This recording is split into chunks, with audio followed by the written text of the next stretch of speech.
The train wheezed to a stop at Prairie Hollow Station, black smoke dissipating into the endless Kansas sky.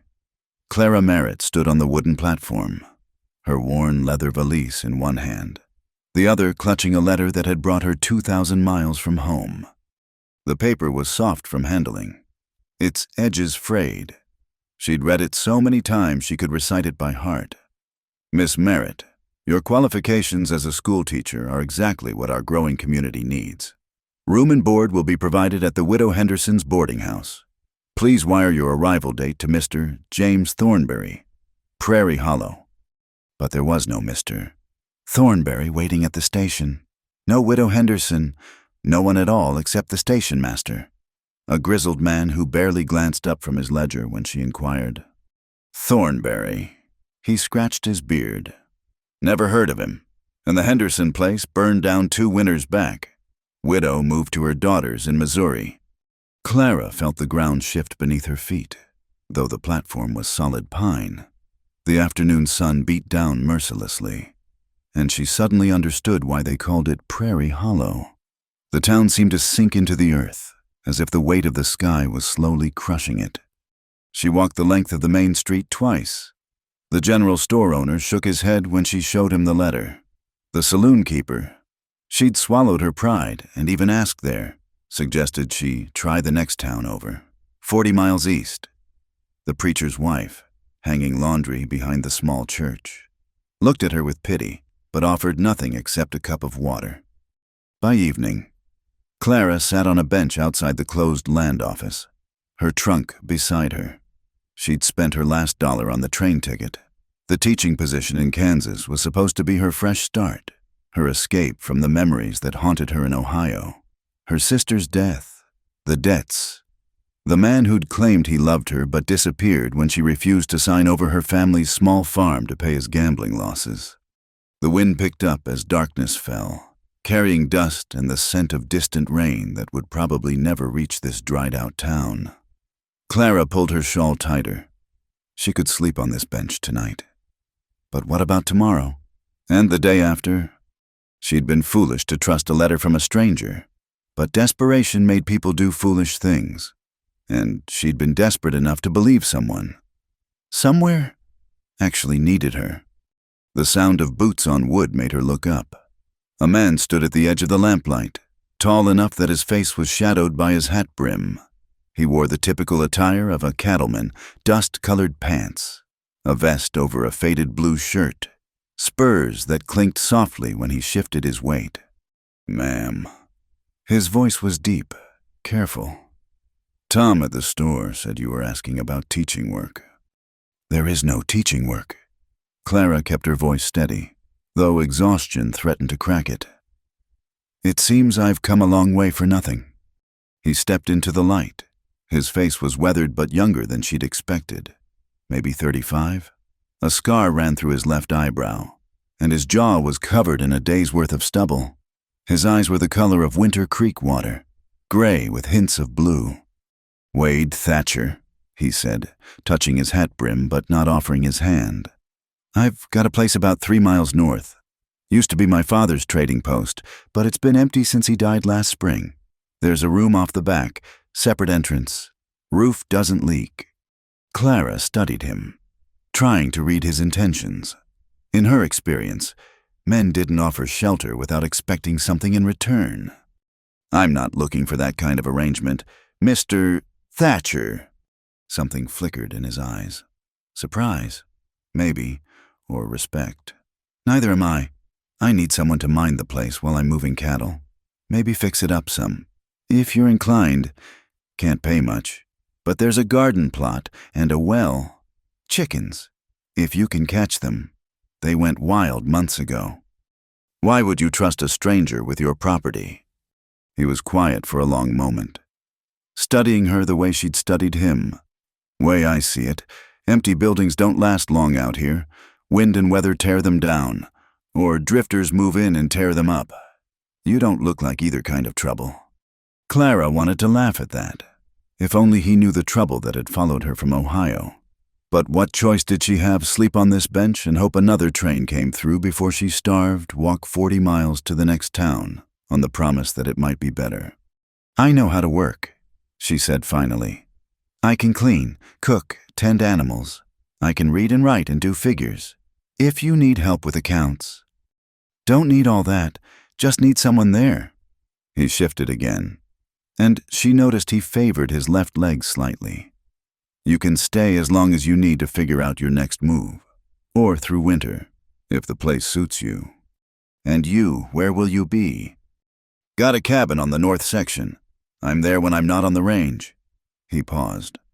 "The trading post is a mile from my place. You'd have privacy." Privacy. The word was like water to someone dying of thirst, after months of staying with cousins who whispered about her behind closed doors, of boarding houses where the walls were thin and the questions were endless. Privacy sounded like salvation. "I don't take charity, Mr. Thatcher. Not offering any. Like I said, the place needs tending. That's work, far as I'm concerned." Clara stood, her legs stiff from sitting.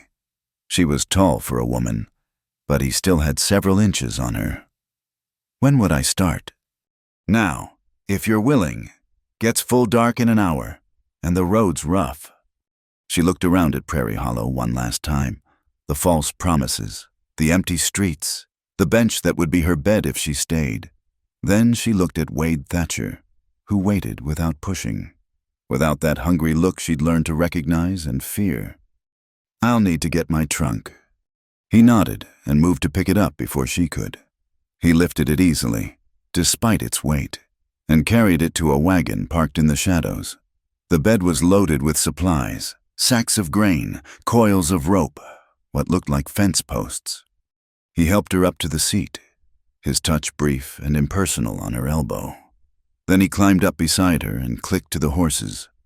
They moved out of Prairie Hollow as the last light faded from the sky, heading into the vast darkness of the prairie. Clara didn't look back. There was nothing there for her anyway, just another broken promise in a string of them. But as the wagon rolled north and the stars began to emerge, she felt something she hadn't felt in months. Not hope exactly. She'd learned not to trust that feeling, but possibility. The chance that maybe, in this empty land with its hard men and harder weather, she might find a place to stop running. Wade Thatcher didn't speak during the ride, and Clara was grateful. She was tired of explaining herself, tired of justifying her choices. The silence between them wasn't uncomfortable. It was just silence, vast and deep as the prairie night, broken only by the creak of wagon wheels and the steady breathing of the horses. When they finally stopped, she could barely make out the building in the darkness. It was bigger than she'd expected, a 2-story structure with a wide porch. The trading post, she realized. Her new home, for however long it lasted. "I'll light the lamps," Wade said, helping her down. "Show you the room." And in that moment, standing in the darkness with a stranger who asked for nothing but honest work, Clara felt the tight knot in her chest loosen just a little. She was still lost, still alone, still far from anything resembling home. But for tonight, she had a roof and a bed and a reason to wake up tomorrow. It wasn't much, but it was enough. The morning sun filtered through dusty windows, revealing the true state of the trading post. Clara stood in the main room, taking inventory of neglect. Cobwebs draped the corners like tattered lace. Dust covered every surface. Empty shelves lined the walls, and a long counter stretched across one side, scarred by years of use. Wade Thatcher stood in the doorway, his hat in his hands, in daylight. She could see him more clearly, the premature lines around his eyes, the capable hands marked by work, the way he held himself slightly apart, as if maintaining distance was a long-practiced habit. "Haven't had time to clean it proper," he said, though it wasn't quite an apology. "Been focused on the cattle." "It's fine." Clara rolled up her sleeves. "Nothing that soap and effort won't fix." He watched her for a moment, something unreadable in those gray-blue eyes. Then he cleared his throat. "There's a pump in the kitchen, firewood stacked out back. General store in town delivers supplies first Monday of the month. Tell Tom to put it on my account." What about the room you mentioned? This way. He led her through the building to a door at the back. The room was small but clean, with a narrow bed, a washstand, and a window that looked out over the endless prairie. Someone had left a quilt folded at the foot of the bed, a wedding ring pattern in faded blues and browns. "This is more than adequate," Clara said, meaning it. After weeks of uncertainty, the simple room felt like a palace. Wade nodded, shifting his weight. "There's work needs doing, if you're willing.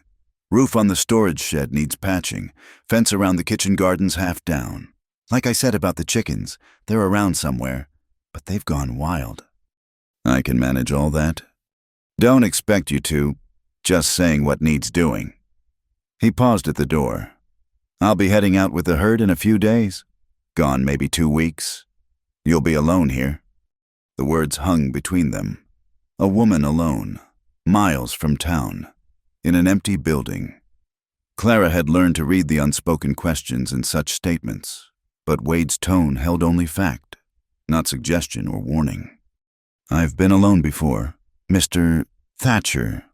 He studied her again with that careful gaze. "Expect you have—" He put his hat back on. "There's a rifle in the kitchen, above the door. Ammunition in the drawer below. You know how to use it. My father taught me." "Good."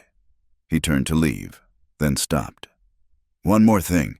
My place is a mile north, past the big cottonwood. If there's real trouble, fire 2 shots, I'll hear. And if you're with the herd, then you'll handle it yourself." It wasn't dismissive, just practical. "Way I figure, a woman who travels 2,000 miles alone doesn't need much rescuing." After he left, Clara explored the rest of the building. The kitchen was serviceable, with a good stove and a solid table. The storage rooms were mostly empty but dry. Upstairs, she found what must have been living quarters once, furnished but covered in dust sheets. She spent the morning cleaning her room, washing the window until prairie light streamed in clear. By afternoon, she'd started on the kitchen, heating water, scrubbing years of grime from the stove. The work felt good, purposeful. Her hands knew what to do, even if her mind still reeled from the sudden change in circumstances. Near sunset, she heard horses outside. Wade appeared in the kitchen doorway, a cloth sack in one hand. "Brought supplies," he said, setting the sack on the table. "Figured you'd need them before Monday." Inside were basic provisions: flour, salt, dried beans, coffee, a wrapped package that proved to be bacon. At the bottom, wrapped in brown paper, were 3 eggs. "From my neighbor's hens," he explained. "Thought you might want them while you're getting the chickens sorted." "Thank you." Clara was surprised by the consideration. "What do I owe you?" "Nothing. Consider it part of the arrangement." He turned to leave, then paused. "You settling in all right?" "Yes." She hesitated, then asked, "Why did you really offer me this place?" Wade was quiet for a long moment, looking out the window at the darkening prairie. "My father built this post, ran it for 30 years. He'd turn in his grave if I let it fall to ruin. But I'm no shopkeeper, and the town doesn't need a trading post anymore. Railway killed that business. That doesn't explain why you'd trust a stranger." He turned back to her, and she caught something in his expression, a flicker of understanding, maybe even recognition, not of her specifically, but of her situation. Sometimes people need a place to stop for a while, figure things out. He touched his hat brim. "Evening, Miss Merritt." After he left, Clara cooked a simple meal with the supplies he'd brought. The bacon sizzled in the pan, filling the kitchen with warmth and the promise of sustenance. She ate at the scarred wooden table, watching darkness claim the prairie through the clean window. Tomorrow she'd start on the garden fence. Maybe try to catch those wild chickens. The storage shed roof could wait until she found ladder. There was work here, real work, and that was what she needed. Not sympathy or questions or sideways glances, but tasks that required her hands and freed her mind. She thought about Wade Thatcher's careful distance, the way he'd offered help without making her feel beholden. There was a story there. She sensed a reason he understood the need for a stopping place, but she wouldn't pry. He'd offered her the same courtesy. That night, lying in the narrow bed with prairie wind humming through the gaps in the walls, Clara felt something she hadn't experienced since leaving Ohio. Not safety exactly. She'd learned that was too much to ask for, but a temporary harbor, a place where she could catch her breath before figuring out what came next. The trading post creaked and settled around her, full of ghostly whispers of commerce and conversation long past. Somewhere in the distance, a coyote howled, answered by another. The sound should have frightened her, alone as she was in this empty building on the edge of nowhere. Instead, she found them oddly comforting. The prairie was alive, even in its vastness, and for now, she was part of it. Tomorrow would bring its own challenges, the wild chickens to catch, the fence to mend, the endless dust to battle. But tonight, she had a roof and a bed and a purpose, however temporary. Wade Thatcher had given her that without asking anything in return except honest work. She'd known men who promised much more and delivered nothing but disappointment. This taciturn cowboy with his scarred face and careful distance had promised only shelter and solitude. Somehow, that honesty felt like the greatest kindness anyone had shown her in months. Clara closed her eyes, listening to the prairie night, and for the first time since her sister's death, didn't dream of all she'd lost. Instead, she dreamed of mended fences and captured chickens, of small victories earned by her own efforts. They were modest dreams, but they were hers, and that was enough to carry her toward morning. The dust was everywhere. In the corners Clara had already cleaned. Between the floorboards she'd already scrubbed. Coating the windows she'd polished just days before. Prairie dust, she was learning, was eternal and patient, waiting for any opportunity to reclaim what humans tried to make clean. 3 weeks had passed since Wade Thatcher had deposited her at the trading post. He'd been gone with the herd for 2 of those weeks, leaving her alone with the wind and the work. She'd managed to catch 4 of the wild chickens, bribing them with grain into a makeshift coop she'd repaired. The garden fence was mended, though the garden itself would have to wait for spring. At night, she lay in her narrow bed listening to the sounds that had become familiar, the settling of old wood, the scratch of tumbleweeds against the porch, the distant yip of coyotes, and sometimes, when the wind was just right, she heard the sound of horses from the direction of Wade's cabin. He'd returned 5 days ago. She'd known only because she'd seen smoke from his chimney when she'd climbed onto the storage shed roof to patch the holes. He hadn't come by, hadn't checked on her progress.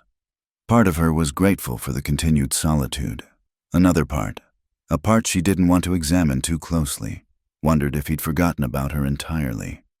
That night, unable to sleep, Clara wrapped herself in the faded quilt and stepped onto the back porch.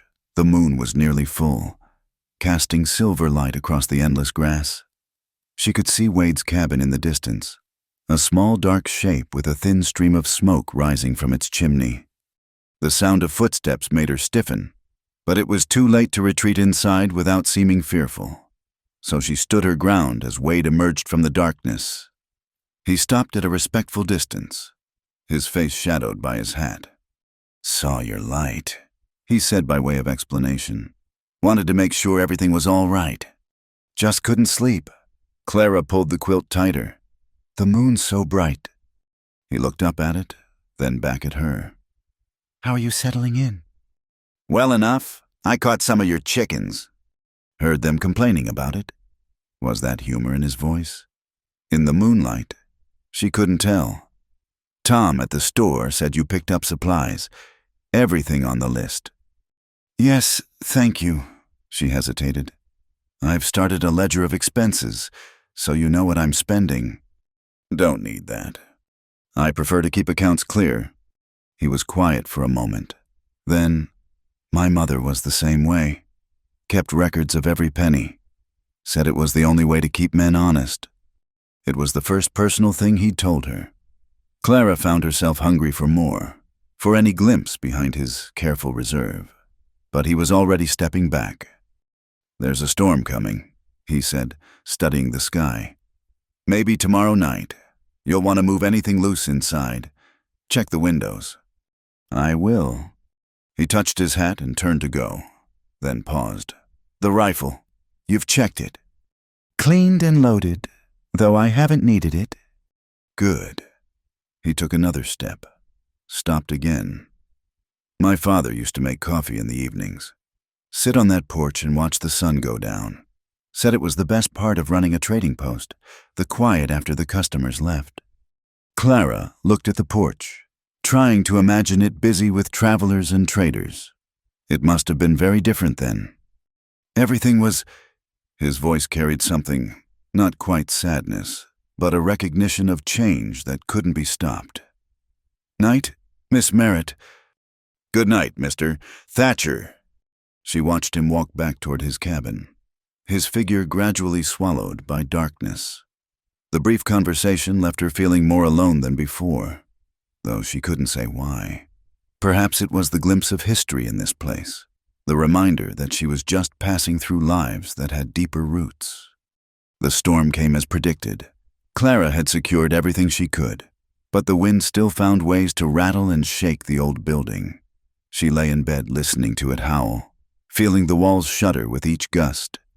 Rain hammered the roof, and she placed pans under 2 new leaks, adding roof repair to her endless list of tasks. Near midnight, above the storm's fury, she heard something else. Horses, several of them, running hard. She grabbed the rifle and moved to the window, peering out into the rain-lashed darkness. Lightning illuminated the prairie in brief, stark moments, but she saw nothing. The horses passed, their hoofbeats fading. Clara remained at the window, rifle ready, until the storm began to ease near dawn. Only then did she return to bed, exhausted but too alert to sleep. She woke to sunlight and someone knocking at the main door. Grabbing a shawl, she hurried through the building, rifle still in hand. Wade stood on the porch, water dripping from his hat. His clothes were soaked, mud splattered up to his knees. "You all right?" he asked, his eyes taking in the rifle, her disheveled appearance. "Yes, I heard horses last night." His jaw tightened. "Rustlers. They hit the Brennan place. Made off with a dozen head. I've been tracking them since before dawn." "Did you find them?" Trail went cold at the river. He looked tired. She realized. More than tired. Worn down. "I wanted to check that they hadn't bothered you. Just passed by." Clara lowered the rifle. "Would you like some coffee? You look like you could use it." He hesitated, and she could see him weighing propriety against exhaustion. Exhaustion won. "If it's no trouble." She led him to the kitchen, conscious of her nightgown and shawl, of the impropriety of the situation. But practicality overruled convention. The man had been up all night protecting his neighbor's property. She built up the fire and put coffee on to boil while Wade stood awkwardly near the door, dripping on her clean floor. "Sit," she said, pointing to a chair. "You're making a puddle." He sat, removing his hat and running a hand through wet hair. Without the hat's shadow, she could see the exhaustion etched on his face more clearly. The scar through his eyebrow was more pronounced, and there were other marks she hadn't noticed before. The weathering of a life lived mostly outdoors, mostly alone. "Does this happen often?" she asked, setting a cup before him when the coffee was ready. The rustling. "More lately. Times are hard. Some men turn to taking what isn't theirs." He wrapped his hands around the cup, seeking warmth. "That's why I wanted someone here. Empty buildings attract the wrong kind of attention." "And I'm supposed to stop rustlers." Clara couldn't help the skepticism in her voice. "No, but a lit window, smoke from the chimney, signs of life. Sometimes that's enough to make them think twice." He took a sip of coffee, closing his eyes briefly. "This is good, thank you." They sat in surprisingly comfortable silence while he drank his coffee. Clara found herself studying his hands. Scarred, capable, careful with her china cup. hands that had built fences and gentled horses and tracked thieves through the night. "I should go," he said finally, standing. "Let you get on with your day. The door's always open if you need coffee." Clara heard herself say, "Your father's trading post ought to still offer that much hospitality." Something shifted in his expression. Surprise, maybe, or a recognition of kindness offered without expectation. "Appreciate that, Miss Merritt." After he left, Clara cleaned up the coffee cups and the muddy footprints, but her mind kept returning to that moment of surprise on his face. How long had it been since someone offered him simple hospitality? How long since he'd accepted it? That evening, as she fed the chickens, she saw him riding past on his way to town. He touched his hat to her, and she raised her hand in response. A simple exchange, but it felt like something had shifted between them. Not friendship exactly, but an acknowledgement of mutual existence in this lonely stretch of prairie. That night, Clara slept better despite the memory of horses in the darkness. She'd weathered her first storm, her first brush with danger, and Wade Thatcher had checked on her, had sat at her kitchen table and drunk her coffee like it was the most natural thing in the world. Small victories, she told herself. Small connections, but on the prairie, perhaps the small things mattered most. A lit window in the darkness, a cup of coffee after a hard night, the knowledge that someone would notice if your chimney stopped smoking. She was beginning to understand what Wade had meant about needing someone here. It wasn't just about the building. It was about the living presence, the small defiance against the emptiness that always threatened to swallow everything human and hopeful. Clara pulled the quilt up to her chin and listened to the familiar sounds of the night. Somewhere out there, Wade was probably sitting on his own porch, watching the same stars. The thought was oddly comforting, a tiny thread of connection across the dark miles. She wasn't alone, not entirely, and for now, that was enough. The morning was crisp with the promise of autumn when Wade appeared at the trading post carrying a worn leather saddle. Clara was beating dust from a rug on the front porch, her hair pinned up but rebellious strands escaping in the breeze. "Morning, Miss Merritt." He set the saddle on the porch rail. "Wonder if you might know anything about leatherwork." Clara lowered the rug beater. Studying the saddle, the stitching along one side had split, and the leather was dry and cracking. "My uncle was a harness maker. I used to help him sometimes." "Think you could fix it?" She ran her fingers along the damaged seam. "I'd need proper needles and waxed thread. Maybe some neat's foot oil for the leather." "I can get those from town." He paused, watching her examine the saddle with practiced eyes. "I'd pay for the work, of course. Consider it part of earning my keep." She looked up at him. "Though if you have other pieces that need tending, I wouldn't turn down the extra work." For the first time since she'd met him, Wade smiled. It was barely more than a lifting of one corner of his mouth, but it transformed his face briefly. "Might be I've got a whole tack room full of neglected leather." That afternoon, he returned with the supplies and 3 more pieces, a bridle with a broken cheek strap, saddlebags with torn seams, and a pair of chaps so dry they cracked when moved. Clara spread everything on the kitchen table, sorting by what needed stitching versus what just needed conditioning. "You know what you're doing," Wade observed, watching her thread a curved needle with practiced ease. "Like I said, I helped my uncle." She began working on the saddle, her fingers remembering the motion. "He used to say leather was honest work. You could see what needed doing and fix it proper." Wade pulled out a chair and sat, not close enough to crowd her, but near enough to watch. "Mind if I ask what brought you west?" "Don't have to answer if it's not my business." Clara kept her eyes on her work. "My sister died. Consumption. The medical bills took everything, including the family farm. Then there were other complications." She felt him waiting, not pushing, just leaving space if she wanted to fill it. She appreciated that more than she could say. "There was a man," she said finally. "He courted me for a year. I thought he was respectable. Turned out he had debts of his own and saw our farm as a way to pay them." When I wouldn't sign it over to him after Mary died, he disappeared, but not before telling everyone in town that we'd... She stopped, her cheeks burning. You don't need to explain. Wade's voice was quiet. People believe what they want to believe. Clara looked up, meeting his eyes. That letter about the teaching position came at just the right time. Or so I thought. Lucky for me, it was a lie.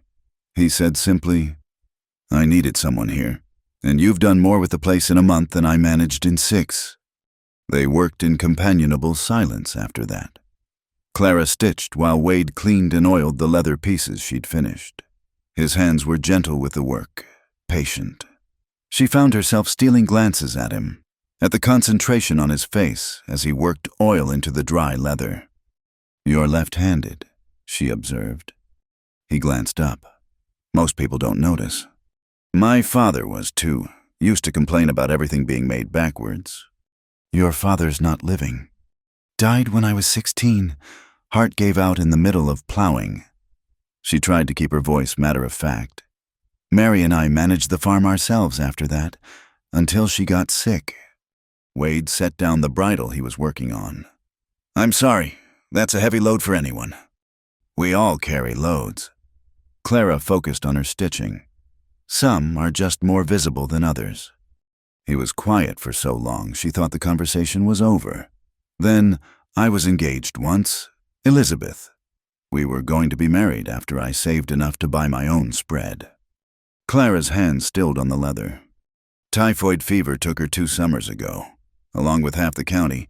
Seemed like... His voice was steady, but she could hear the effort it took. After that, didn't see much point in saving for a future that might not come. Is that why you stay out here alone? Partly. He picked up the bridle again. Also because I'm not much good with people anymore. Easier to deal with cattle.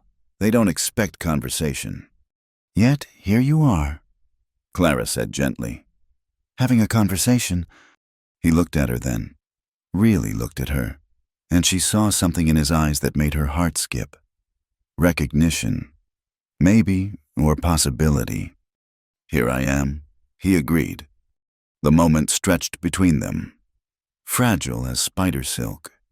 Then Wade cleared his throat and returned to his work. And Clara bent back over her stitching.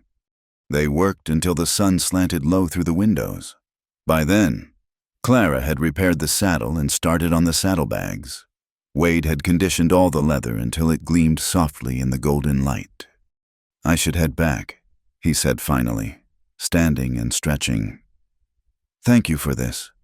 It's good to see the old saddle coming back to life. I'll finish the rest this week. Clara walked him to the door. If you have more pieces, bring them by. He paused on the threshold. Clara, it was the first time he'd used her given name. What I said about not being good with people anymore, that might have been only partly true. Before she could respond, he touched his hat and was gone, leaving her standing in the doorway with her heart beating strangely fast. Over the next days, she found herself looking forward to the sound of hoofbeats that might signal his approach. When he did come by, always with some legitimate reason, more leather work, checking on repairs, bringing supplies. They fell into easy conversation. She learned that he'd grown up in Texas, had driven cattle up the Chisholm Trail before settling in Kansas. He learned about her childhood in Ohio, her love of books, her secret dream of seeing the ocean someday. One evening, as she worked on the last of the leather pieces, Wade said, You know, my father used to host a harvest dance here every year, cleared out the main room, had fiddlers come from 2 counties over. Clara tried to picture the dusty space filled with music and laughter. Do you miss it? The dancing never was much good at it. No, I mean, having people around, the life that was here.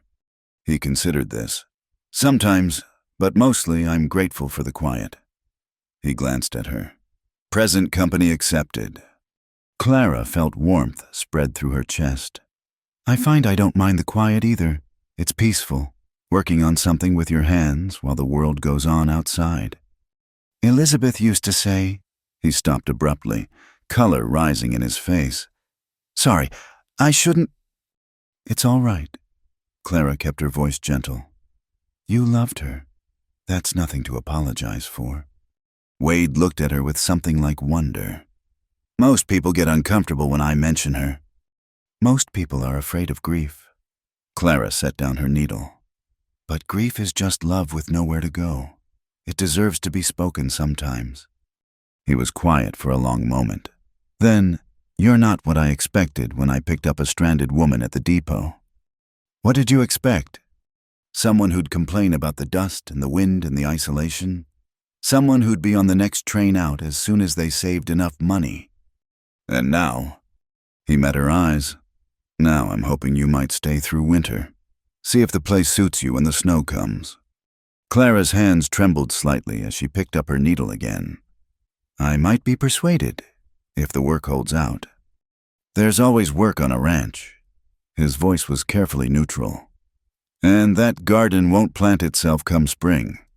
Spring. He was thinking of spring, of her still being here when the prairie bloomed. Clara bent over her stitching to hide her smile. "Well then," she said, "I suppose I'd better start planning what to plant." When Wade left that evening, he paused longer than usual at the door.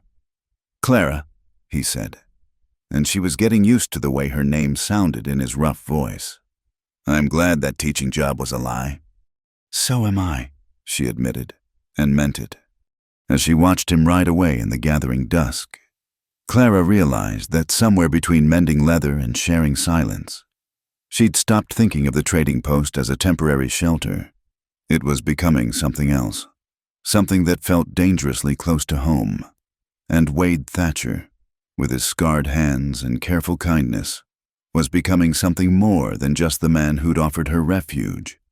She touched the repaired saddle, running her fingers over the strong, even stitches. Good work, honest work, the kind that lasted, like whatever was growing between her and the quiet cowboy who brought her leather to mend and stayed to share the sunset. Not love, not yet, but possibility. And on the empty prairie, with winter coming on, possibility was its own kind of warmth. The questions started at the general store. Clara had ridden in on the old mare Wade left for her use, needing supplies for the coming week. She'd grown comfortable with these trips to town, no longer feeling like a stranger seeking charity, but a resident with purpose and place. Mrs. Elmira Hutchins, the banker's wife, cornered her near the fabric display. The woman's sharp features reminded Clara of a hawk eyeing prey. "Miss Merritt," she said, her voice carrying across the store. "How interesting to see you're still at the old trading post." "Good morning, Mrs. Hutchins." Clara kept her tone pleasant, continuing to examine a bolt of sturdy cotton. "All alone out there, aren't you?" "Well, not entirely alone. I suppose Mr. Thatcher visits regularly. I'm told—" Other women in the store had stopped their shopping, drawn by the scent of gossip like flies to honey. Clara felt their eyes on her, weighing and measuring. "Mr. Thatcher owns the property," Clara said evenly. "He checks on the repairs I've been making." "Of course," Mrs. Hutchins smiled, showing too many teeth. "Though one does wonder about the propriety of such an arrangement. A young woman, unchaperoned, receiving visits from a bachelor." "I work for Mr. Thatcher," Clara stated, though she heard how weak it sounded. "I maintain the property in exchange for lodging." "Maintain the property." Mrs. Hutchins repeated the words as if they tasted sour. "Is that what they're calling it now?"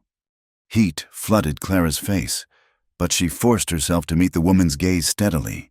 She'd faced worse whispers in Ohio, crueler speculation, but somehow, here it cut deeper, because here she'd started to hope for something different. "If you'll excuse me, I have work to do." Clara turned away, abandoning her shopping half-finished. "My dear," Mrs. Hutchins called after her, "I do hope you understand we only have your best interests at heart." A woman's reputation is such a fragile thing, once lost. Clara walked out without responding, her hands shaking as she loaded her few purchases into the wagon. The ride back to the trading post seemed longer than usual, the prairie wind carrying echoes of whispered speculation. She was unsaddling the mare when Wade rode up. He took one look at her face and dismounted. "What happened?" "Nothing." Clara focused on loosening the girth strap. "Just town gossip." He moved closer, not touching but near enough that she could smell leather and horse and the clean scent of prairie wind on his clothes. "Clara." The concern in his voice nearly undid her. She set the saddle on the fence rail with more force than necessary. "Mrs. Hutchins wondered about the propriety of our arrangement." The words came out bitter. "Apparently, the good women of Prairie Hollow are concerned about my reputation." Wade's jaw tightened. "Elmira Hutchins has been spreading poison since before her husband foreclosed on half the county. No one with sense listens to her." They were all listening today. Clara finally looked at him. "And maybe they have a point. An unmarried woman, living alone, receiving visits from an unmarried man." "You work here," Wade interrupted. "You've turned this place from a ruin into something worthwhile. Anyone with eyes can see that." "What people see and what they choose to believe are different things." Clara's voice was tired. She'd thought she was done with this, done with defending herself against assumptions and innuendo. Wade removed his hat, running a hand through his hair. "I could stay away. Come by less often." "No." The word came out sharper than she intended. The thought of losing their evening conversations, their comfortable silences, the simple pleasure of sharing coffee while the sun set. It was more than she could bear. He studied her face. "Then what do you want to do?" Clara straightened her shoulders. "I want to keep working. I want to finish fixing the storage shed roof before winter. I want to plant that garden come spring." She met his eyes. "And I want to stop caring what Mrs. Hutchins and her circle think about any of it."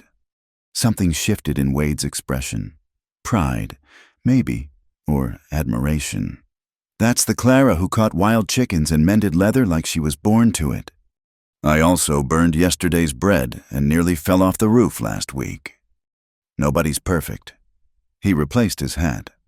"For what it's worth, my mother faced the same kind of talk when she first came here. Unmarried woman running a trading post alongside my father before they wed. Town nearly scandalized itself to death." "What did she do?" "Kept working, kept her chin up. Eventually married my father just to shut them up, or so she claimed." A small smile touched his lips, though I think she loved him fierce by then. Clara felt heat rise in her cheeks again, but for different reasons. "I should get back to work." "Clara." He waited until she looked at him. "Don't let them chase you off. This place needs you." The words hung between them, weighted with more meaning than their simplicity suggested. Did he mean the trading post needed her, or something else entirely? After he left, Clara threw herself into work with renewed determination. She patched the roof, despite her fear of heights. She organized the storage rooms, creating order from decades of neglect. In the evenings, she worked on the ledgers, tracking expenses and improvements in her neat handwriting. But the whispers from town had planted seeds of doubt. When Wade came by, she found herself more aware of appearances. She kept the door open when he was inside, stayed on the porch when they talked in the evenings. Small concessions to propriety that felt like betrayals of the easy companionship they'd built. Wade noticed. Of course. He maintained the same respectful distance he always had, but there was a new tension in their interactions, an awareness of how things might look to outside eyes. One evening, as they sat on opposite ends of the porch watching the sunset, he said, "You're different since the town visit." "I'm being careful." "You're being scared." His voice was gentle but direct. "That's not like you." Clara hugged her knees to her chest. "Maybe I'm tired of fighting, of always having to defend my choices." "Then don't defend them." He turned to look at her. "People will talk regardless. Might as well give them something worth talking about." Her heart stuttered. "What do you mean?" He was quiet for a long moment, looking back at the horizon. "I mean, you've got two choices. You can twist yourself into knots trying to please people who've already made up their minds about you, or you can live your life on your own terms and let them choke on their gossip. Easy for you to say. A man's reputation. A man's reputation isn't worth spit if he lets fear dictate his actions." He stood, moving to lean against the porch rail where he could see her face. "You came 2,000 miles on the word of a stranger. You've survived disappointment and loss and starting over with nothing. Don't tell me Elmira Hutchins and her sewing circle are what's going to break you." Clara felt something fierce rise in her chest. "They're not good." He straightened. "Because I'd hate to lose my leather worker over some old biddies with too much time on their hands." "Is that all I am, your leather worker?" The question slipped out before she could stop it. Wade went very still, his eyes searching her face. "No," he said quietly. "You're not just anything. Clara, haven't been for a while now." He left then, touching his hat in farewell, but his words lingered in the cooling air. Clara sat on the porch until full dark, thinking about choices and courage and the cost of caring what others thought. The next morning, she rose with new resolve. She had work to do, a life to build. If the town wanted to gossip, let them. She'd survived worse than whispers. And Wade was right. She hadn't come this far to be defeated by provincial minds and proper expectations. When Mrs. Hutchins appeared at the trading post that afternoon, uninvited and unexpected, Clara was ready. "I've come to see how you're managing," the woman said, her eyes taking in every detail of the clean, organized space. "As you can see, I'm managing quite well." Clara didn't offer coffee or invite her to sit. "Was there something specific you needed?" "My dear, I feel we got off on the wrong foot yesterday. I only want what's best for you." "What's best for me?" Clara said calmly. "Is to be left in peace to do my work. I harm no one. I ask for nothing but what I earn. If that offends your sensibilities, I'm afraid that's your burden to bear, not mine." Mrs. Hutchins' face flushed. "Well, I see, Mr. Thatcher's influence has made you quite bold." "No, ma'am. Life made me bold, Mr. Thatcher simply reminds me of it when I forget." After the woman left in a huff of righteous indignation, Clara found herself smiling. Let them talk. She had floors to scrub and chickens to feed and leather to mend. She had a life to build on her own terms. And maybe, just maybe, she had a quiet cowboy who saw her worth beyond reputation or propriety. That was worth more than all the approval in Prairie Hollow. The dust storm hit without warning. Clara had seen the dark wall approaching across the prairie and managed to get the chickens secured and the windows shuttered. But the wind caught her as she struggled to close the barn door. The heavy wooden panel slammed into her shoulder, knocking her sideways into the fence post. Pain shot through her arm as she fought to secure the door against the screaming wind. Sand and grit pelted her face, forcing her to work blind. By the time she stumbled back to the trading post, her dress was torn and her shoulder throbbed with each movement. Inside, she lit a lamp against the premature darkness and assessed the damage. Her shoulder was already purpling with bruises, and a cut on her arm bled sluggishly. She cleaned it as best she could one-handed, gritting her teeth against the sting of the whiskey she used to disinfect it. The storm raged for hours. Clara huddled in the kitchen, listening to the wind try to tear the building apart. She'd faced storms before, but never alone, never with an injury that made every movement agony. Near midnight, as the wind finally began to ease, she heard boots on the porch. Before she could rise, Wade burst through the door, wild-eyed and covered in dust. "Clara!" He crossed to her in 3 strides, taking in her torn dress and the makeshift bandage on her arm. "What happened?" "The barn door. It's nothing serious." She tried to straighten and couldn't suppress a wince as her shoulder protested. His hands hovered near her shoulders, not quite touching. "Let me see." "It's not proper." "To hell with proper." but his voice was gentle despite the curse.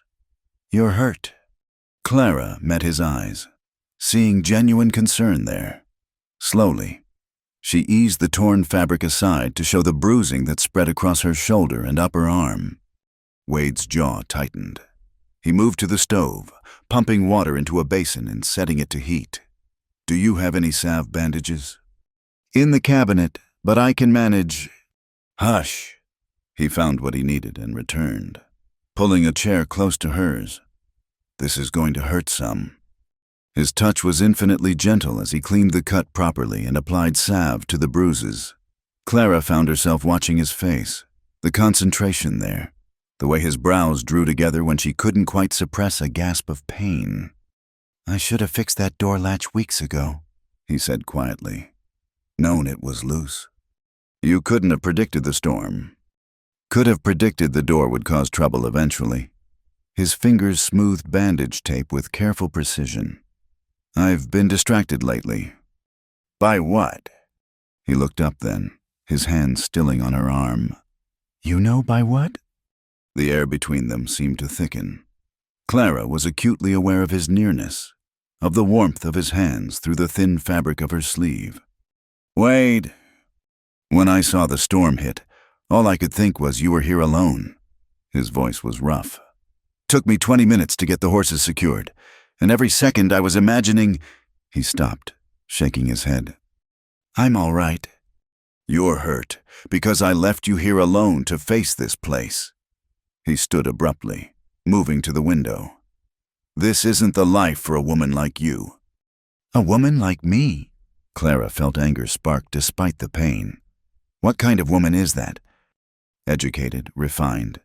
You should be teaching school somewhere safe, not fighting prairie storms and mending leather for a broken-down rancher." "Is that what you think you are broken down?" Clara stood too, ignoring her body's protests. "You're the most decent man I've met in years. You gave me a chance when no one else would. You treat me with respect, like I have a mind and opinions worth hearing. That's just basic courtesy." "No, it's not." She moved closer to him. "You have no idea how rare it is. How many men promised me things, only to show their true nature later, but you offered shelter with no expectations, work with fair treatment. You've never once made me feel beholden or trapped." Wade turned from the window to face her. "You don't owe me gratitude, Clara." "This isn't gratitude."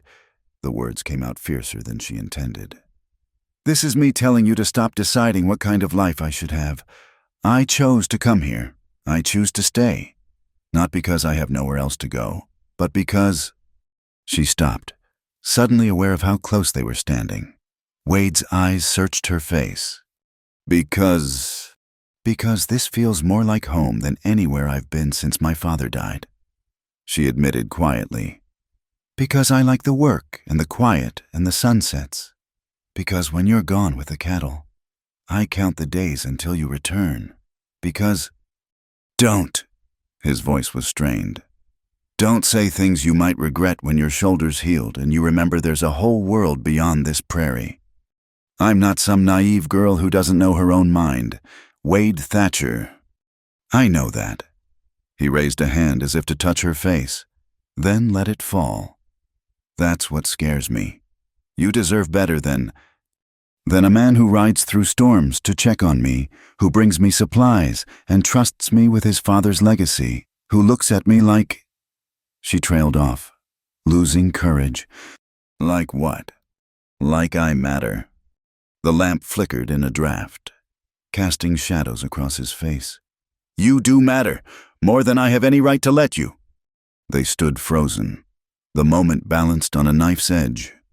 Then Wade stepped back, the professional distance sliding back into place like a door closing. "You should rest that shoulder. I'll bed down in the storage room tonight. Make sure the storm doesn't circle back." "That's not necessary." "Please." The word was soft but firm. "Let me do this." Clara nodded, recognizing the need in him to protect, to make amends for the door he hadn't fixed. "There are blankets in the chest upstairs." After he left to get them, Clara sank back into her chair, her shoulder throbbing in rhythm with her heart. She'd said too much, revealed too much, but she couldn't bring herself to regret it. The storm had stripped away pretense just as it had stripped paint from the barn walls. She heard Wade moving in the storage room, making a pallet on the floor. The thought of him there, just walls away, standing guard against the night's dangers, made her feel safer than she'd felt in years. A soft knock on her door made her look up. Wade stood in the doorway, not entering. "If you need anything in the night medicine, water, anything, just call out." "I will." He started to leave, then paused. "Clara, what you said about this feeling like home." "Yes.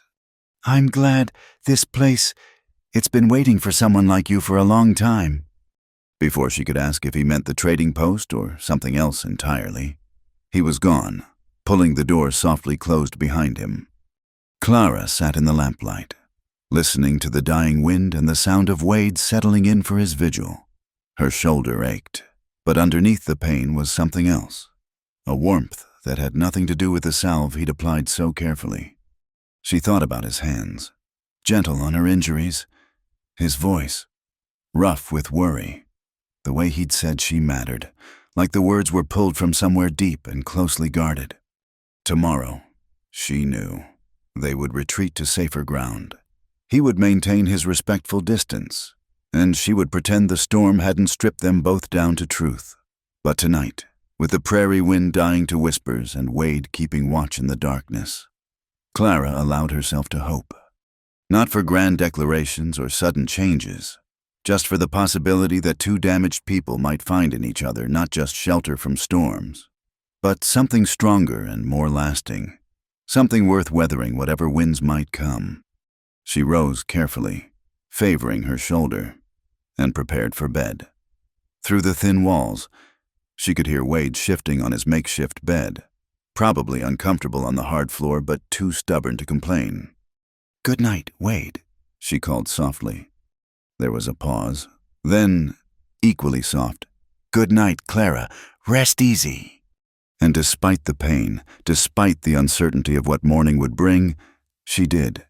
The discovery came by accident. Clara was cleaning the upstairs rooms, preparing them for winter, when she found the photograph tucked behind a loose board in what must have been Wade's father's office. The image was faded, but clear. A young woman with gentle eyes and dark hair pinned high, wearing a dress with delicate lace at the collar. She knew immediately who it was. The same eyes looked back at her from Wade's face, though his held shadows hers never knew. Elizabeth. The woman he'd planned to marry before fever took her. Clara studied the photograph, this ghost who still walked between them. Elizabeth had been lovely in that soft way some women possessed, like spring flowers that bloomed briefly but beautifully. Everything Clara wasn't delicate where Clara was sturdy, serene where Clara was fierce. "You loved her well," Clara whispered to Wade's absent presence. "That speaks well of you both." She replaced the photograph carefully and continued cleaning, but her mind churned with questions. How did a man move past such loss? Could he? Should he even try? That evening, Wade arrived with supplies from town and news of an early winter predicted by the almanac.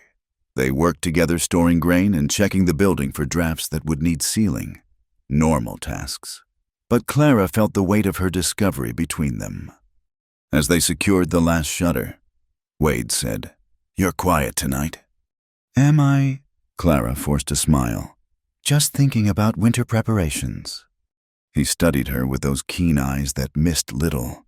"Something's troubling you." Clara hesitated, then decided on honesty. "I found a photograph today. While cleaning upstairs, I wasn't snooping. It was just—" "Elizabeth." His voice was flat. "Yes." Wade turned to look out at the prairie, his profile sharp against the dying light. "I should have put those things away. Didn't mean for you to—" She was beautiful. She was— Simple agreement. No elaboration. Clara wrapped her shawl tighter against the evening chill. "You must miss her terribly." Wade was silent so long she thought he wouldn't answer. Then, Missing her was like breathing for a long time. Could not do it. Woke up missing her. Went to sleep missing her. Some days I'd forget she was gone for a minute. Turn to tell her something, and the remembering would hit like a kick from a horse. And now, he turned to face her. Now it's different. Softer. Maybe like an old scar that only aches when the weather changes. He paused. Is that what's bothering you, finding her picture? Not bothering, just wondering. About what? Clara chose her words carefully. About how someone builds a life after losing the future they planned. Whether it's even right to try. Wade moved closer, his eyes intent on her face. You're not really asking about me, are you? She thought of her sister, of the farm, of all the plans that had crumbled to dust. Maybe I'm asking about both of us. Clara, he said her name like it meant something. Elizabeth is gone, has been for 2 years. I grieved her. I honored what we had, but I can't live in a grave with her. She wouldn't want that. How do you know? Because she told me. A sad smile touched his lips. When she was dying, burning up with fever, she had moments of clarity. In one of them, she made me promise not to bury myself with her, said the land needed tending and life needed living, and I'd better not waste either on account of her being called home early. Clara felt tears prick her eyes. She sounds like a wise woman. She was kind, too. She would have liked you. You think so? I know so. Wade reached out, his fingers barely grazing her sleeve. She had strong opinions about people who worked hard and dealt fair. Would have appreciated how you've brought this place back to life. I haven't done so much. You have. His hand dropped, but he didn't step back. My father built this place with his hands, but it took my mother to make it live. Buildings are just wood and stone without someone to care for them. You've given it that. The way Elizabeth gave it to your life. Wade's expression shifted, understanding dawning. That's what this is about. You think, Clara, what I had with Elizabeth was real and good. But it's not a shrine I'm tending. It's a memory I carry, like you carry your sister, your father, the life you had before. I don't want to be compared. I'm not comparing. His voice was firm. How could I? You're nothing like her. And that's not a failing in either direction. It's just fact. She was morning sunlight, gentle and warming. Your prairie fire, fierce and transforming, both needed, both valuable, but different as day from night. Clara felt heat rise in her cheeks. Prairie fire burns things down. Also clears the way for new growth. He touched her face then. Just a whisper of contact. I spent 2 years in ashes. Clara, don't begrudge me the green shoots I'm starting to see. She leaned into his touch without meaning to. I found the photograph by accident. I know. You're not the type to dig through another's private things. His thumb brushed her cheekbone. But I'm glad you found it. Glad we're talking about this. Why? Because I need you to understand something. He dropped his hand but held her gaze. What I feel, what's growing here. It's not about replacing what I lost. It's about finding something I didn't know I was looking for. Clara's breath caught. Wade! I'm not asking for anything, he said quickly. Not pushing, just wanting you to know that Elizabeth's ghost doesn't stand between us. If there are barriers, they're built of other things, propriety, fear, the uncertainty of tomorrow, but not her, never her. They stood in the gathering darkness, the prairie wind soft around them. Clara thought about the photograph, about the gentle eyes and sweet smile of a woman loved and lost. She thought about her own ghosts.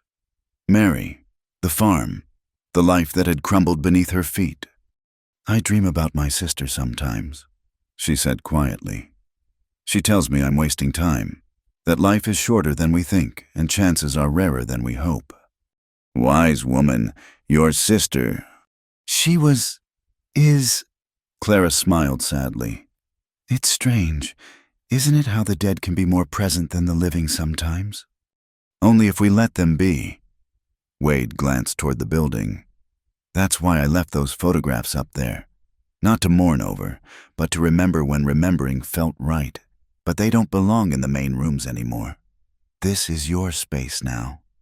Our space, Clara corrected without thinking, then blushed at the implication. But Wade only smiled, that rare, full smile that transformed his weathered face. Our space, he agreed. Though you're the one who made it worth claiming. A coyote howled in the distance, answered by its pack. The familiar sound grounded Clara, reminded her where and when she was, not in the past with its losses and might-have-beens, but here on the prairie with winter coming on and work to do. I should start supper, she said. You'll stay, if you'll have me.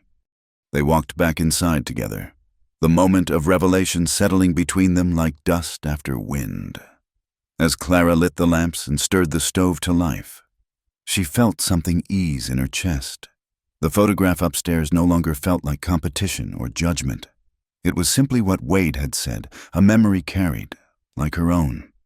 Over simple stew and cornbread, they talked of practical things, the need for more firewood, repairs to the chicken coop, whether the old root cellar could be made usable again. But underneath the ordinary conversation ran a new current of understanding. When Wade finally rose to leave, he paused at the door. Clara, thank you for asking about her. Most people avoid her name like speaking it might conjure grief. Grief comes whether we speak names or not. Clara replied, might as well honor what was while building what is. He looked at her for a long moment, something deep and appreciative in his gaze.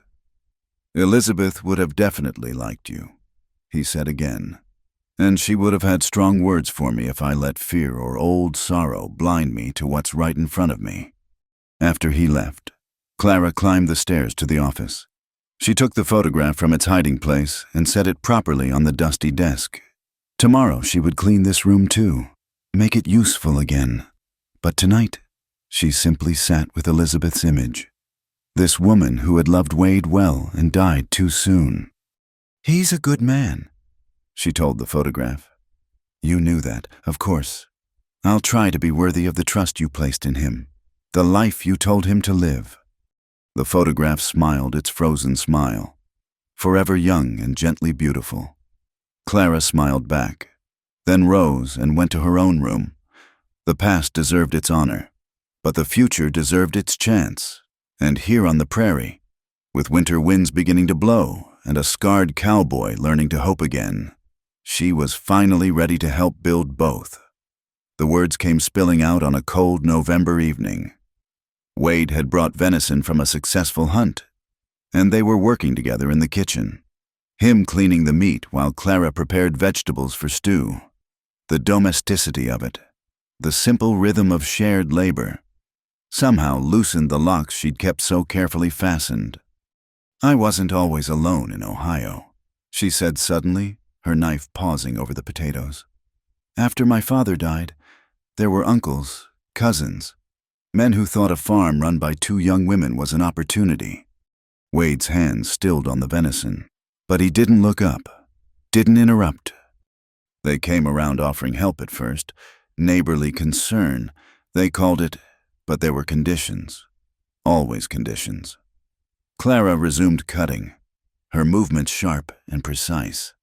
Uncle Theodore was the worst, my father's brother, but nothing like him.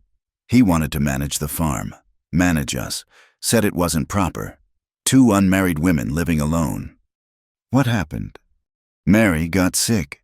The consumption took hold slow at first, then fast at the end. Theodore saw his chance. Clara's voice went flat, emotionless.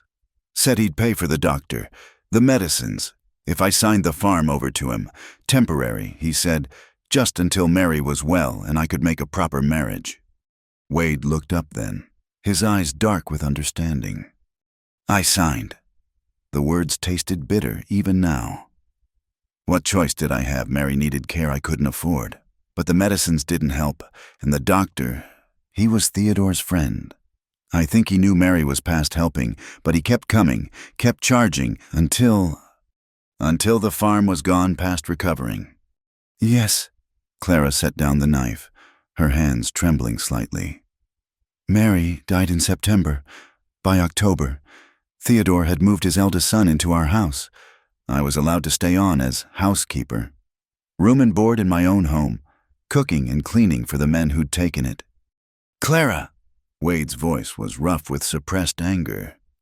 That's when Samuel appeared, Theodore's business partner from town, charming, well-dressed, full of sympathy for my plight. She laughed, but there was no humor in it. He courted me through the winter. I was so grateful for kindness, for someone who seemed to see me as more than furniture. When he proposed, I thought I was saved. Wade moved around the table, closer but still not touching. The night before the wedding, I overheard them, Samuel and Theodore, drinking whiskey in my father's study, laughing about how well their plan had worked. The farm was Theodore's, and Samuel would get a wife who knew how to work and wouldn't complain, because where else could she go? Clara's voice cracked. They'd arranged it all. Even Mary's doctor was part of it, keeping her sick longer than necessary, to ensure I'd be desperate enough. Christ! The curse slipped out before Wade could stop it. I left that night, took what little money I'd hidden and my mother's silver brushes, the only valuable things Theodore hadn't found, made it to Columbus, sold the brushes, and looked for work. Clara finally met Wade's eyes. That's when the letter about the teaching position arrived, like a miracle, like God finally remembered I existed, only to be another lie. Yes, but a lie that brought me here. She gestured at the kitchen, the solid walls, the life she'd built from nothing. So, maybe not all bad. Wade stood perfectly still, and Clara could see the war in him, anger at men he'd never met, sorrow for what she'd endured, and something else, something fierce and protective that made her heart race. Those men, he said carefully, they had no right. To you, to your home, to your sister's care. Rights don't matter much when you have no power to enforce them. Clara turned back to the vegetables, needing the familiar task.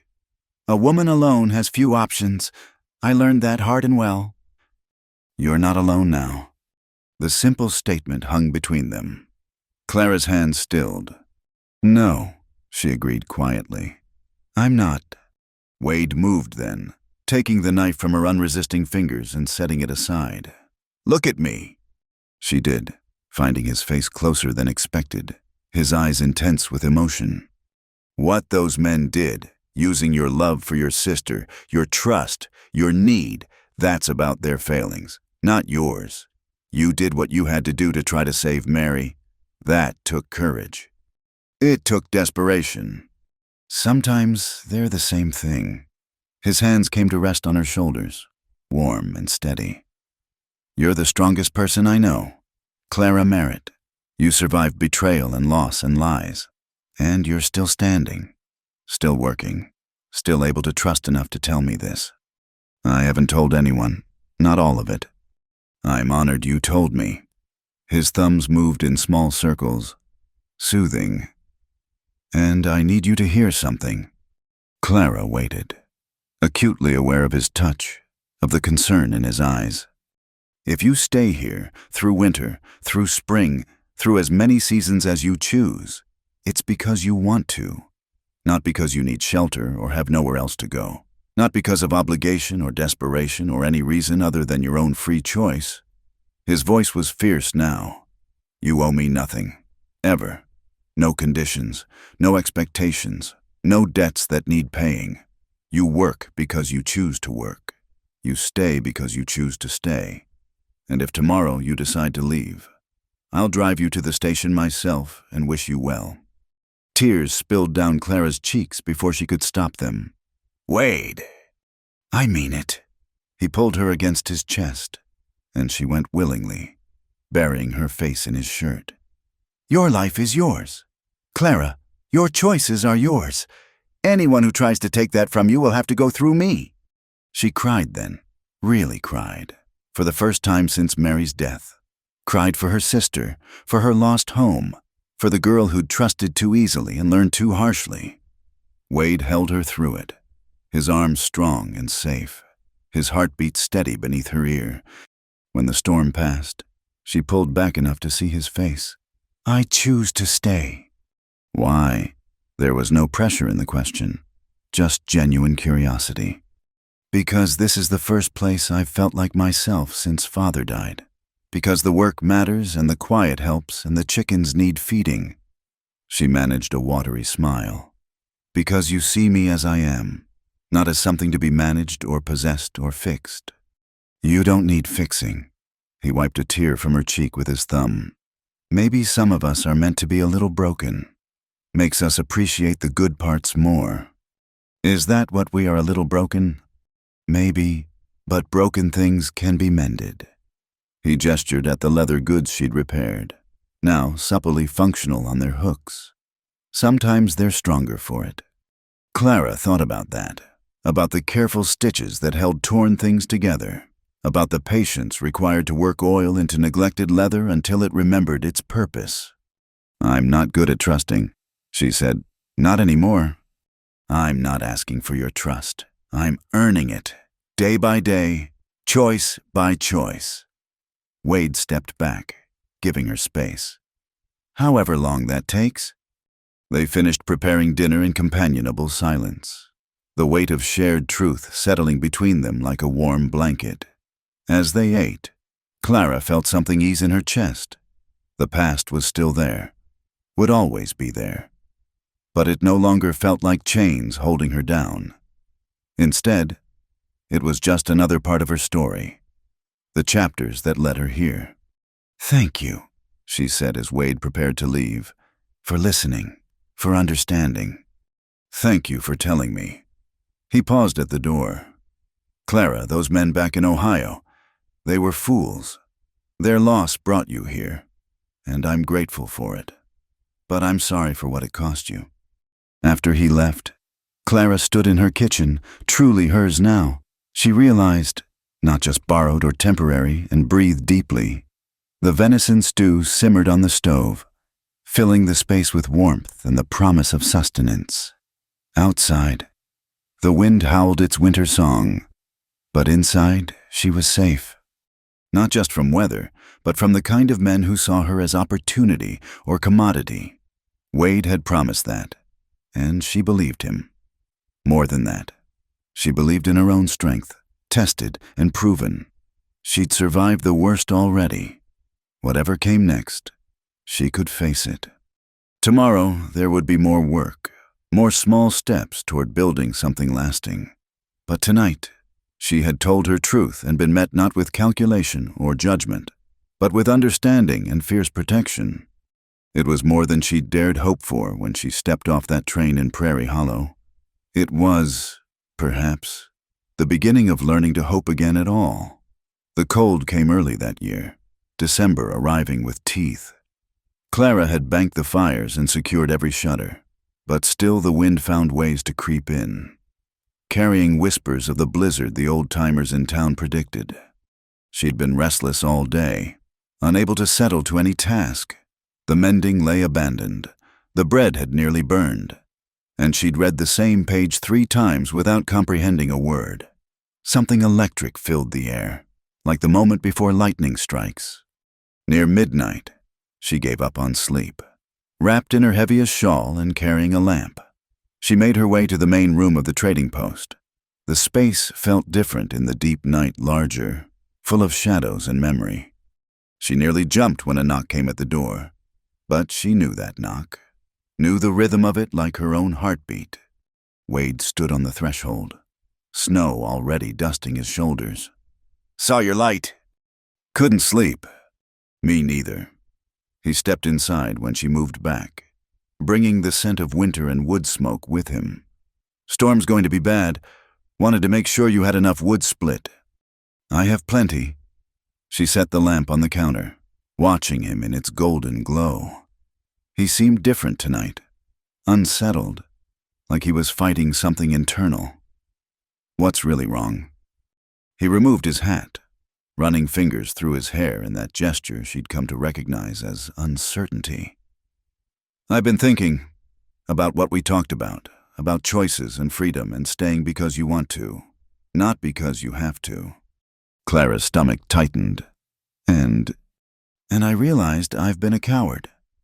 He met her eyes then, and what she saw there made her breath catch. I've been hiding behind respect and propriety and distance, telling myself it was for your sake. But that's a lie. I've been protecting myself. From what? From wanting something I might not get to keep. He moved closer, still not touching, but near enough that she could see the pulse beating at his throat. I lost Elizabeth, lost the future we planned, thought I'd made peace with that.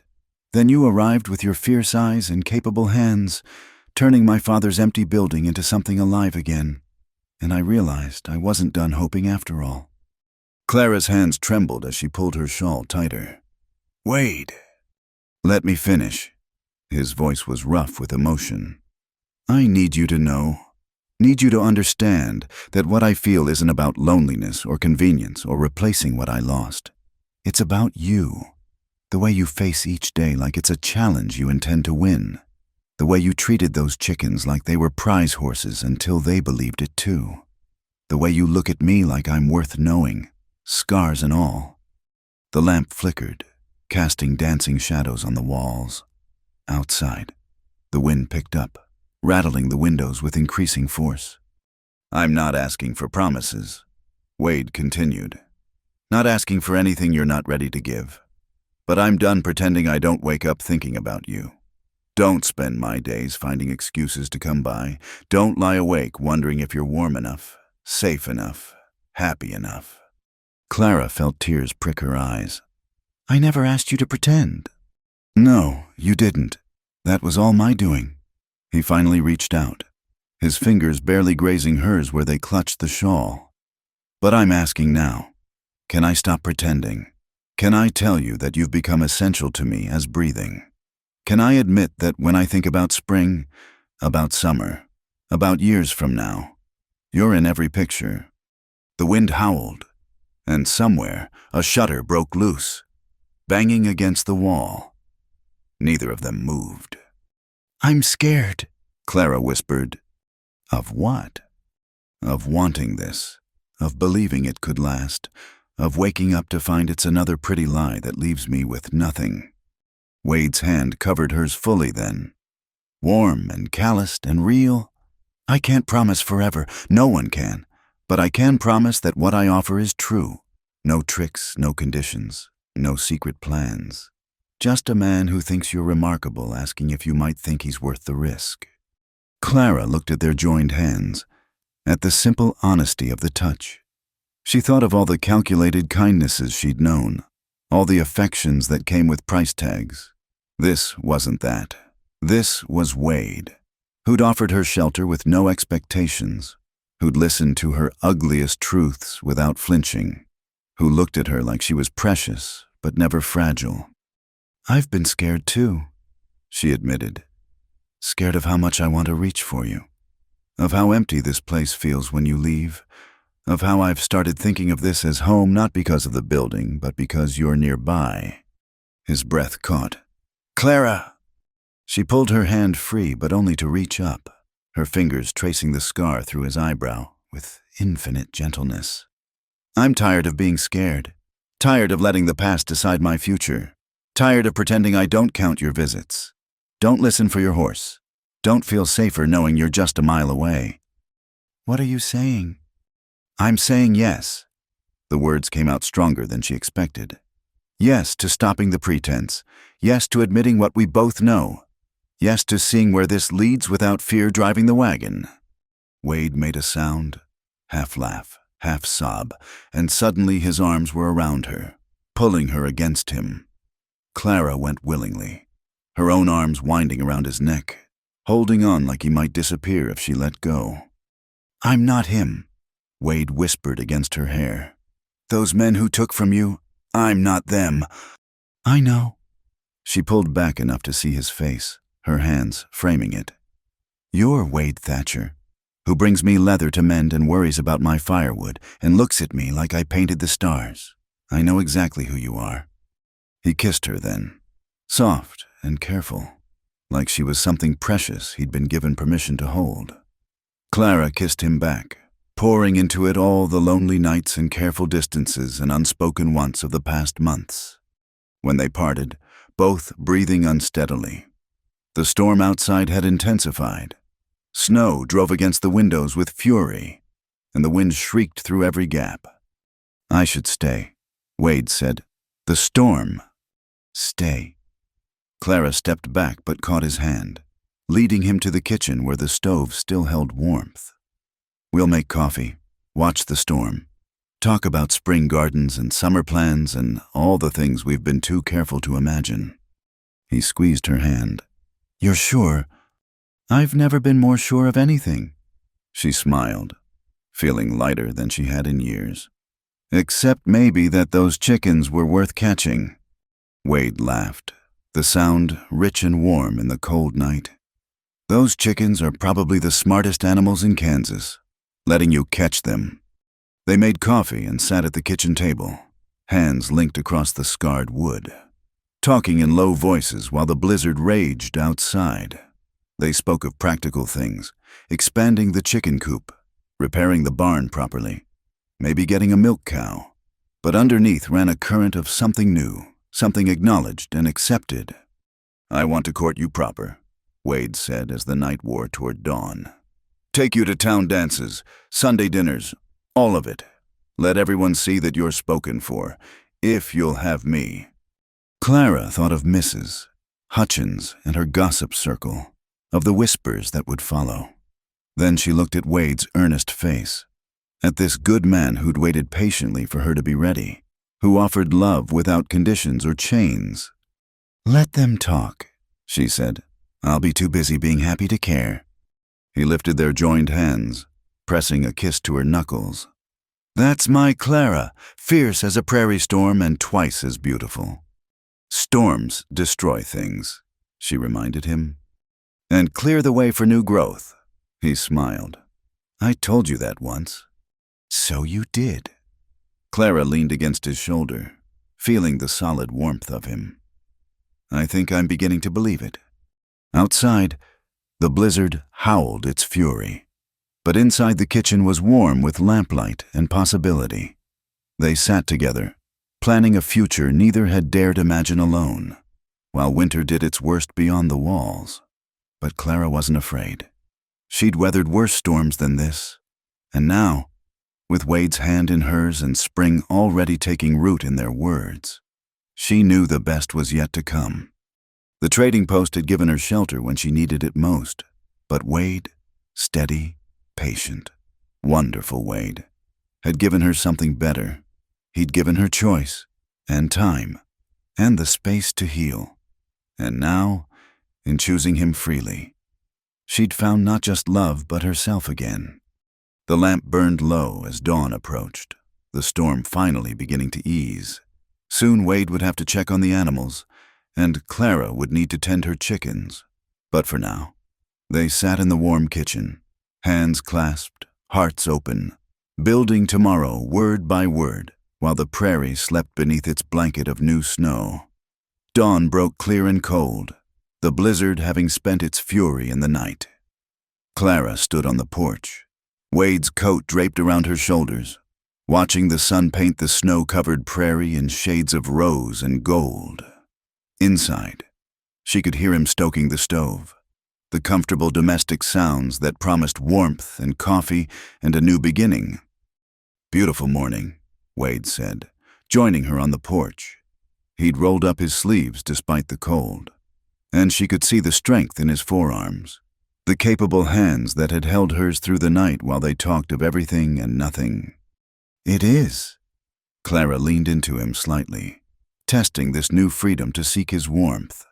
His arm came around her immediately, natural as breathing. "I should check on the animals soon. That storm was fierce." "Your horses have better shelter than some people."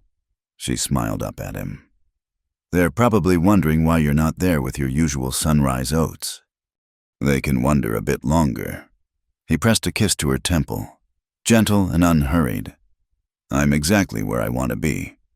They stood in comfortable silence, watching the world wake up pristine and white. Then Clara stirred, practical needs asserting themselves. "Come on, Cowboy. I'll make you breakfast before you go. Can't have you facing the cold on just coffee." In the kitchen, she moved with purpose, frying bacon and eggs while Wade sat at the table, watching her with an expression of such contentment it made her heart skip. This was what she'd wanted without knowing how to name it, not grand gestures or desperate passion, but this quiet intimacy of shared mornings and simple tasks. "I've been thinking," Wade said as they ate, "about spring, about what we talked about." "Which part?"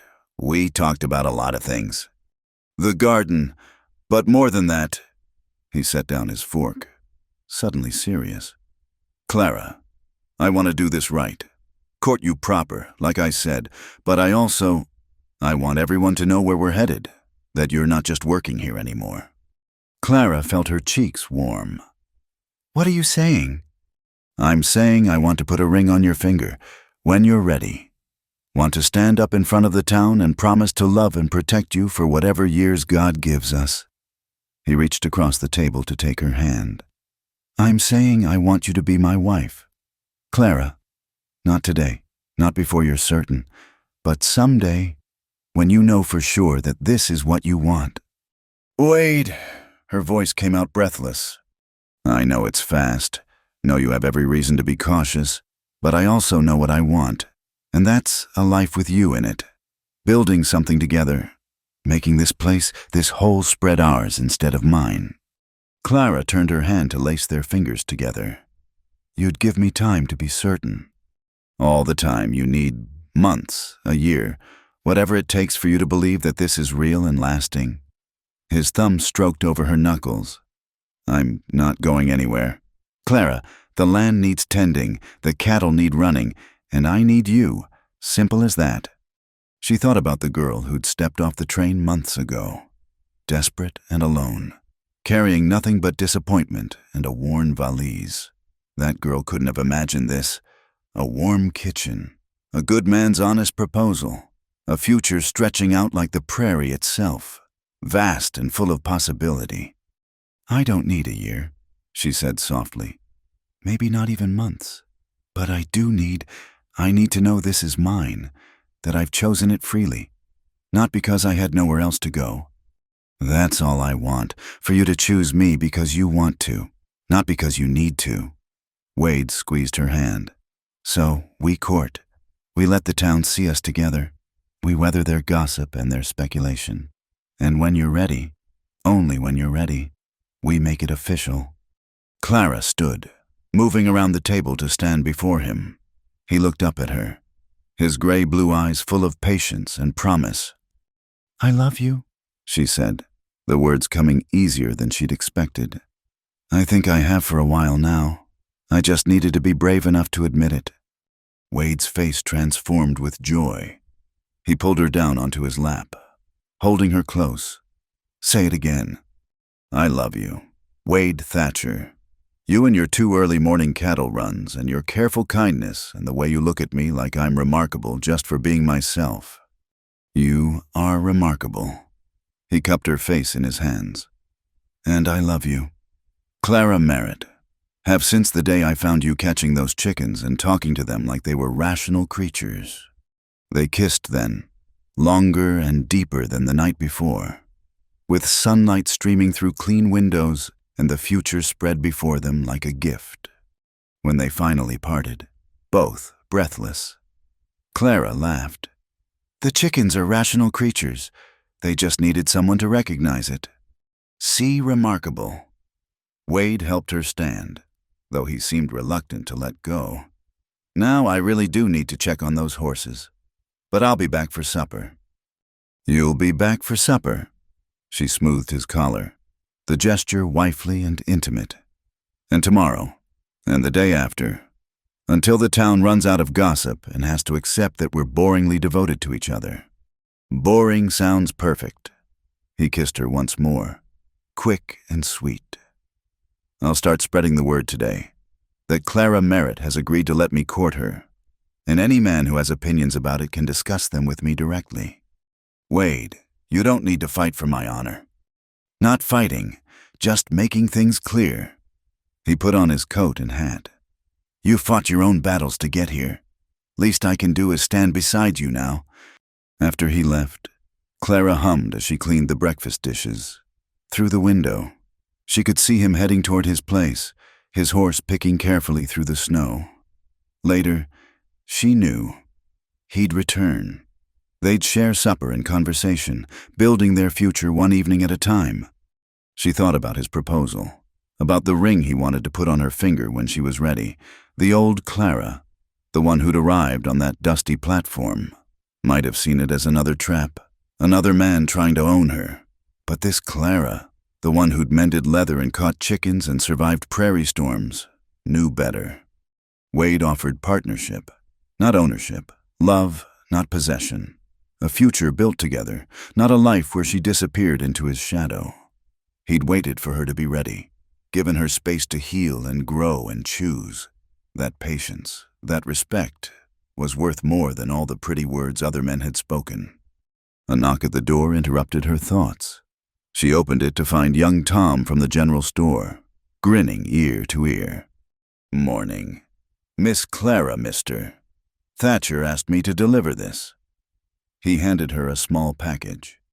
"Said it was important you get it right away." Inside the brown paper was a simple silver ring, not an engagement ring, but a promise ring. The kind young men gave their sweethearts to show serious intentions. A small note was tucked beside it. "For when you're ready, no rush, all my love, W." Clara slipped the ring onto her right hand, where it caught the morning light. It fit perfectly, like it had been waiting for her all along. "Tell Mr. Thatcher thank you," she told Tom, who was practically bouncing with the excitement of being part of a romance. "And tell him I'll see him for supper." After the boy left, Clara returned to her work, but now the ring caught her eye with every movement. Such a small thing, but it carried such weight, the promise of tomorrows, of shared work and quiet evenings, of love that didn't demand or diminish, but simply existed, steady as sunrise. By spring, she thought, she'd be ready to move that ring to her left hand. By summer, there might be a wedding in the little church in town. By next winter, she'd no longer be alone in the trading post, but part of something larger, stronger, built to last. But for today, it was enough to wear his ring and know he'd return at sunset. Enough to have work for her hands and peace in her heart and the absolute certainty that she was exactly where she belonged. The prairie stretched endless beyond the windows, but it no longer looked empty to Clara. It looked like possibility. It looked like home. It looked like the future she and Wade would build together, one choice at a time, one season at a time, with love as their foundation and trust as their guide. She touched the ring once more, smiling, then returned to her work. The chickens needed feeding, the floors needed sweeping, and tonight there would be supper to cook for two. Simple things, ordinary things, but touched now with the extraordinary gift of being chosen and choosing in return. No more running, no more fear, just Clara and Wade and the life they'd make together on the endless prairie, under the vast sky that had witnessed their beginning and would shelter all their days to come. Thank you so much for listening to this story. I'd love to know where you're enjoying this tale. Please share in the comments below where you're listening from so we can connect and share our thoughts together. If you enjoyed this Western romance, please subscribe to Wild West Stories 1850 and hit the like button. And don't forget to press the hype button to help this story reach more listeners who love tales of the Old West. Until next time, partners.